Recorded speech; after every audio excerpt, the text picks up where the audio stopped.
Le Sénégal regorge d'un capital humain de haute facture et cela Intelsia l'a bien compris. L'entreprise marocaine entend en effet se positionner en tant que premier employeur dans le pays, mais aussi en tant que leader dans son domaine. Notre ambition est de devenir un acteur global, de passer de cet acteur régional à un acteur global. Donc avec une ambition très forte, d'être le premier acteur panafricain, d'être un des dans le top 10 des acteurs mondiaux. Et pour cela, et avec les efforts de nos collaborateurs, avec la confiance de nos clients, nous pensons qu'en 2025, ce sera un objectif qui sera atteint. Nous avons toujours eu des ambitions, et comme Jean-Yves disait, un peu fou.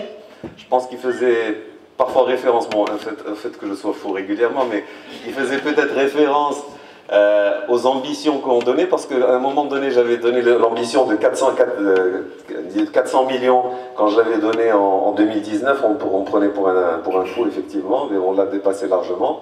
Donc aujourd'hui, l'ambition que nous avons pour 2025, même si elle est encore un peu folle, c'est de dépasser les 50 000 collaborateurs, 70 000 collaborateurs, et c'est 1,5 milliard de chiffre d'affaires, et c'est à horizon 2025.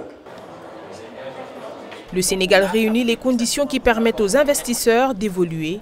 Avec sa stratégie Sénégal 2025 pour le numérique, le pays favorise le développement de son écosystème numérique pour les générations futures.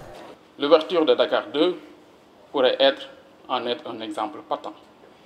Mesdames et messieurs, je ne saurais terminer mon propos sans réitérer mes félicitations et remerciements au groupe d'Intelsia pour cette confiance renouvelée par l'inauguration de ce nouveau site, source d'espoir et d'insertion pour notre jeunesse.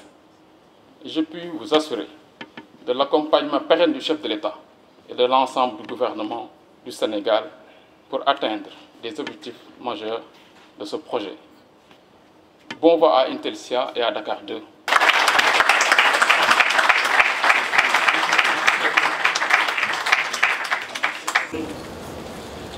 Aussi, ce trait d'union entre le Sénégal et le Maroc va davantage raffermir la coopération sud-sud et les liens fraternels qui existent entre les deux pays.